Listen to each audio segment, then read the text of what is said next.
Welcome to Crazy Civil Crackers. இன்னைக்கு fluid mechanicsல part 2 already part 1 video போட்டிருப்பேன். இன்னைக்கு part 2ல multiple choice questions பார்க்க போறோம். இது எல்லா விதமான competitive exam prepare பண்றவங்களுக்கு ரொம்ப யூஸ்ஃபுல்லா இருக்கும். Question number 26. The pressure at a point in the fluid is 4.9 Newton per centimeter square. Find height when the fluid under consideration is in oil or specific gravity of 0.85. Option A 5.87, option B 11.66 meter, option C 17.49 meter, option D 8.74 meter. So இங்கே இந்த கொஸ்டினில் என்ன கொடுத்துருக்காங்க அப்படின்னா pressure கொடுத்துருக்காங்க, தென் specific gravity அந்த அதில் இருக்க ஆயிலோட ஸ்பெசிஃபிக் கிராவிட்டி கொடுத்துருக்காங்க, அந்த லிக்யூடோட ஹைட் அந்த ஃப்ளூயிடோட ஹைட் கேட்டிருக்காங்க. ஸோ நமக்கு தெரிஞ்ச ஃபார்முலா, ஸோ ப்ரெஷரோட ஃபார்முலா என்னது, pressure intensity of pressure at rest equal to P equal to rho GH. Rho stands for density, G acceleration due to gravity, H height. So இந்த height தான் கேட்டிருக்காங்க. Pressure கொடுத்துருக்காங்க, P pressure கொடுத்துருக்காங்க, that is 4.9 newton per centimetre square, அதை newton per metre ஸ்கொயரில் எழுதியிருக்கோம். அடுத்தது என்ன கொடுத்துருக்காங்க, டென்சிட்டி கொடுக்கல, டென்சிட்டிக்கு பதிலாக ஸ்பெசிஃபிக் கிராவிட்டி கொடுத்துருக்காங்க. So specific gravity 0.85. இங்கே ஸ்பெசிஃபிக் கிராவிட்டி ஆஃப் ஆயிலோட டென்சிட்டி ஆஃப் ஃப்ளூயிட், அதாவது டென்சிட்டி ஆஃப் ஆயில் நமக்கு வேணும். ஸோ டென்சிட்டியை இந்த ஸ்பெசிஃபிக் கிராவிட்டியிலேருந்து கண்டுபிடிக்கிறோம். ஸ்பெசிஃபிக் கிராவிட்டிக்கும் டென்சிட்டிக்கும் என்ன relation, that is specific gravity of liquid equal to density of fluid by density of water. So density of water நமக்கு தெரியும் 1000 கிலோகிராம் பர் மீட்டருக்கு.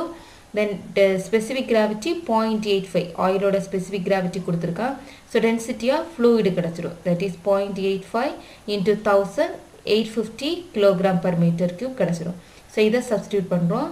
தென் acceleration due to gravity 9.81 metre per second square, அது நமக்கு தெரியும். இதை சப்ஸ்டியூட் பண்ணோன்னா answer option A 5.87 metre.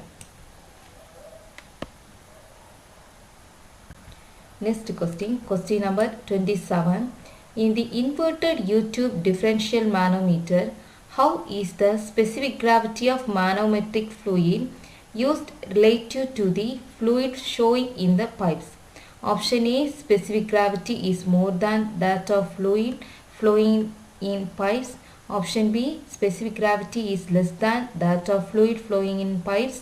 Option C, specific gravity is equal to that of fluid flowing in pipes. Option D, none of the mentioned. So idla specific gravity that is inverted U-tube differential manometer la katirka. So ordinary U-tube differential U-tube manometer அப்படினா so manometric fluid ஓட specific gravity high இருக்கும். So மத்த fluid so comparative to fluid flowing pipes, அது பக்கத்துல இருக்க fluid ஓட அந்த நம்ம எடுத்திருக்க manometric fluid ஓட specific gravity high இருக்கும். ஆனா இதுல inverted U-tube manometerல reverse இருக்கும், specific gravity less இருக்கும் compared to fluid flowing in the pipes. எதனால அப்படின்னா இங்க manometric வந்து inverted shapeல இருக்கும். ஸோ inverted shapeல இருக்கும்போது எதுதான் மேலே இருக்கும், manometric fluid வந்து டாப்ல இருக்கும். ஸோ அதனால என்ன செய்திருக்காங்கன்னா specific gravity இந்த கேஸ்ல வந்து லெஸ்ஸாக இருக்கு. சரி, option B specific gravity is less than that of fluid flowing in pipes. Next question. The distance moved by liquid will be more in which type of manometer? Option A, inclined single column manometer. Option B, vertical single column manometer. Option C, horizontal single column manometer. Option D, none of the mentioned. So option A, inclined single column manometer. So inclined single column manometer na அந்த movement fluid liquid movement வந்து higher இருக்கும். சரியா? So option A is the right answer. Which device is popularly used for measuring difference of low pressure? Option A, inverted U-tube differential manometer. Option B, U-tube differential manometer. Option C, inclined single column manometer. Option D, vertical single column manometer. Option A, inverted U-tube differential manometer.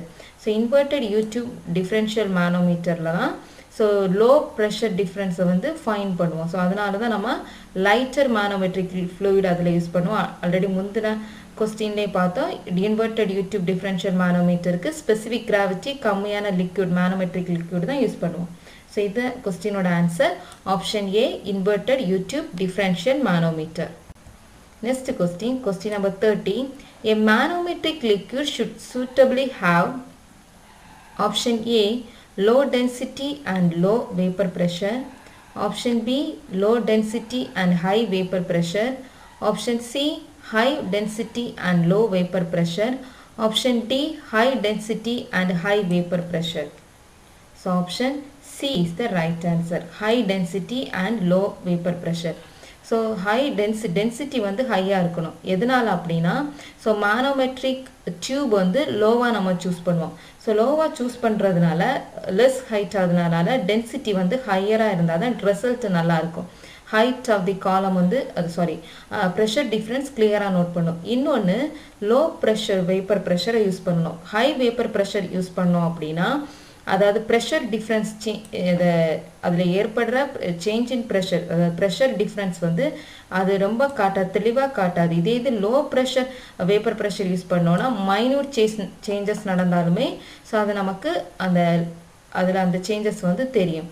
So option C, high density and low vapour pressure. Next அதோட right answer. Next question, which of the following is true? So flow is laminar inside the boundary layer and turbulent outside. Option B, flow is turbulent inside the boundary layer and laminar outside. Option C, flow is laminar both inside and outside of the boundary layer. Option D, flow is turbulent both inside and outside of the boundary layer. So option A is the right answer. So laminar turbulent அப்படின்னா நமக்கு தெரியும். So Reynolds number less than 2000 அப்படின்னா laminar. இது greater than 4000 அப்படின்னா turbulent. So in பிட்வீனில் இருக்கிறது transition flow அப்படின்னு சொல்லுவோம். So இங்கே ஒரு பைப் ஃப்ளோவில் லேமினார், அது ஒரு பவுண்ட்ரி லேயருக்கு உள்ளே நடக்கிற ஃப்ளோவை வந்து லேமினார் ஃப்ளோன்னு சொல்லுவோம். ஸோ அதுக்கு வெளியே வந்து தான் டர்புலண்ட் இருக்கும். சரியா? ஏன்னா உள்ளே வந்து விஸ்காஸ் ஃபோர்ஸோட எஃபெக்ட் வந்து அவ்வளோ ஹையாக இருக்கும். இது வெளியே வந்து விஸ்கஸ் ஃபோர்ஸ் நம்ம கன்சிடர் பண்ண மாட்டோம். So option A, flow is laminar inside the boundary layer and outside turbulent. Reynolds number 100, 1000, 10,000. So Reynolds number நமக்கு தெரியும். ரினால்ட்ஸ் நம்பர் லெஸ் தான் 2000 தான் வந்து என்ன ஃப்ளோவாக இருக்கும், லேமினார். இது கிரேட்டர் தான் 2000 இல்லை, கிரேட்டர் தான் 4000 அப்படின்னா டர்புலண்ட். ஸோ இங்கே லெஸ் தேன் 2000 கீழே வர்றது 100 and 2000. So option B, that is only 1 and 2.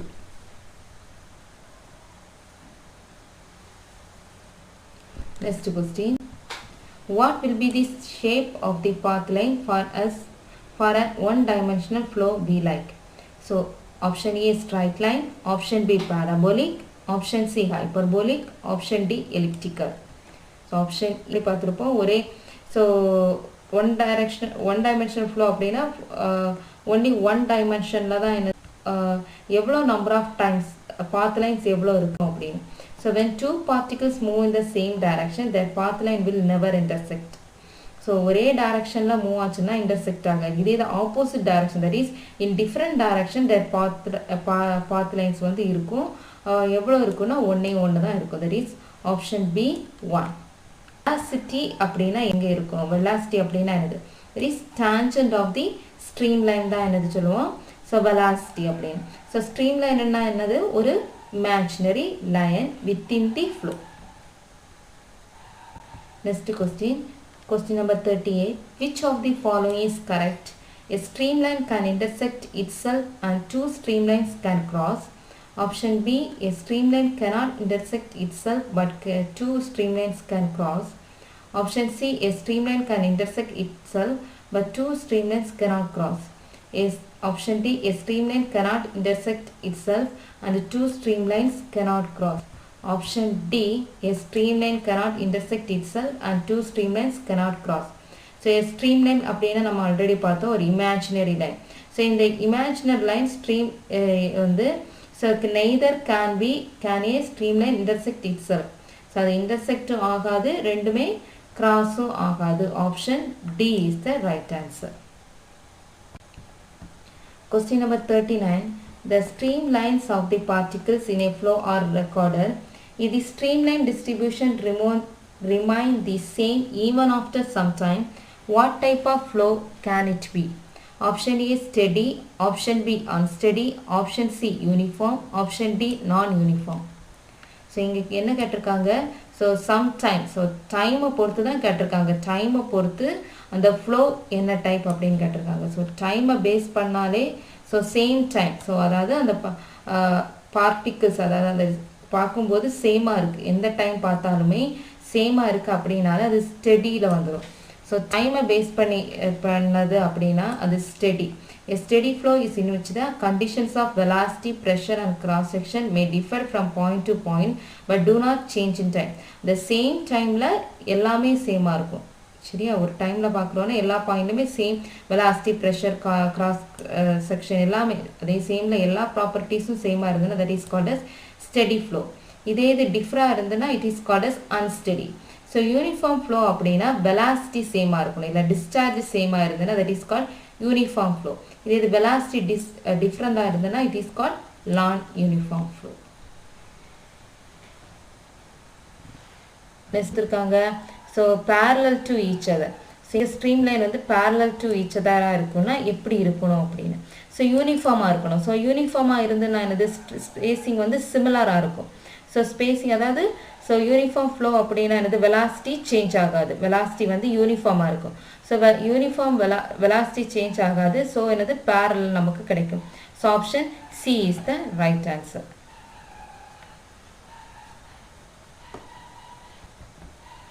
Question number 41. Which of the following is correct? Option A. The movement of fluid mass can either be along the streamlines or across them. The movement of fluid mass can be along the streamlines but never across them. Option C. The movement of fluid mass can never be along the streamlines but can be across them. Option D. The movement of fluid mass can neither be along the streamlines or across them. Option B. The movement of fluid mass can be along the streamlines but never across them. A streamline அப்படினா imaginary line across the flow. So இதுல எப்படி இருக்கும் அப்படினா இந்த flow can only be along the velocity. Flow வந்து velocity along தான் இருக்கும் never perpendicular direction இருக்காது. Parallel directionல தான் இருக்கு perpendicular directionல இருக்காது.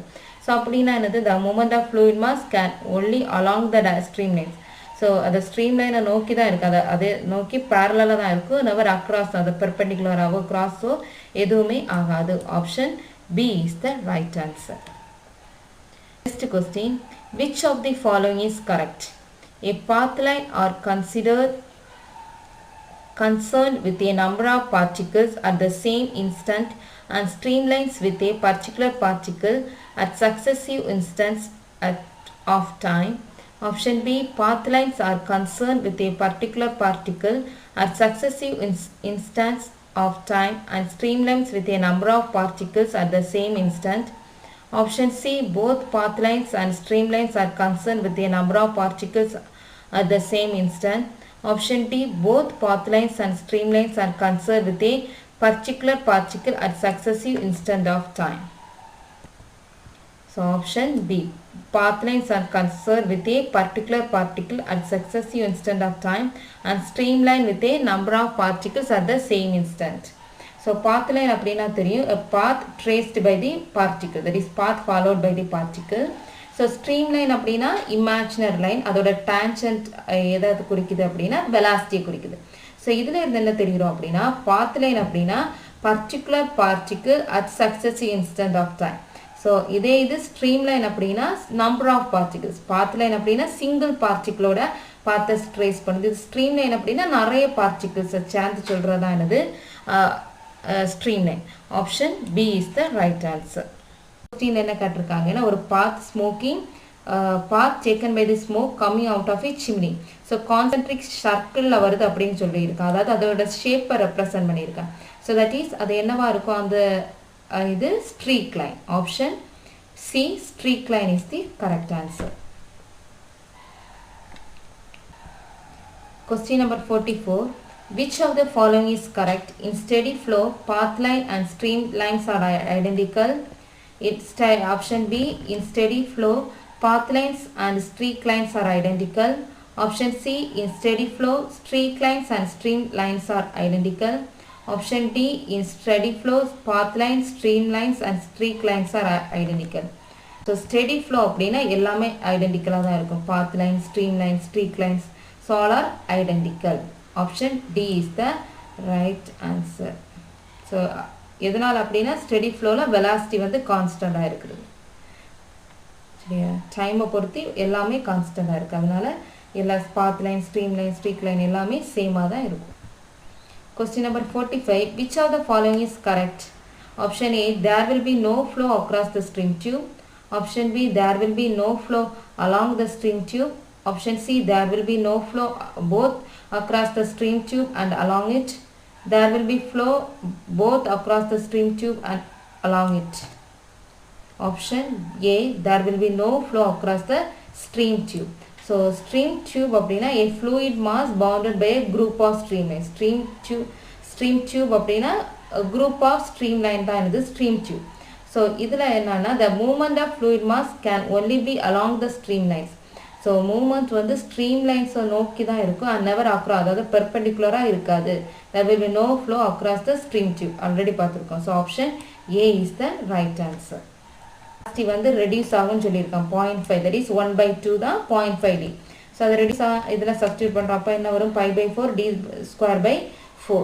So இதை அதில் substitute பண்ணால் என்ன கிடைக்கும் நமக்கு இதில் substitute பண்ணோம். அப்போ v naught equal to 4v அப்படின்னு வரும். சரியா?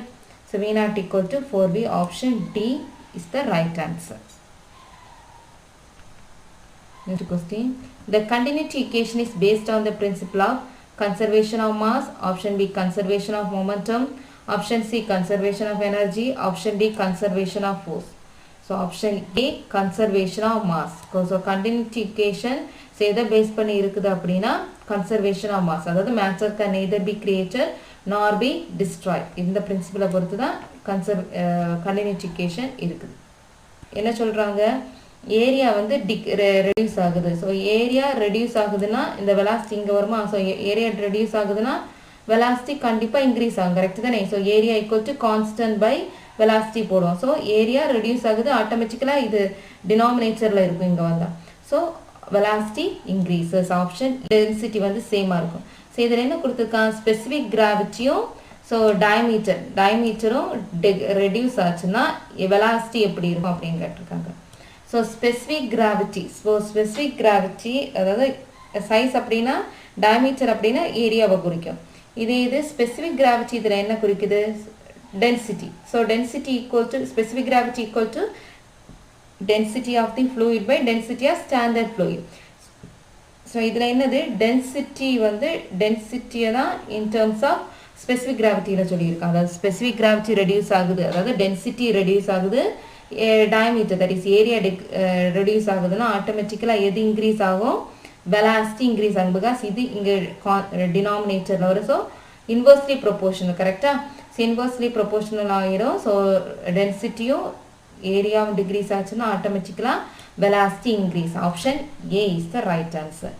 எதுதான் கரெக்டாக இருக்கும்? Option C, that is flow is assume to be steady. Thanks for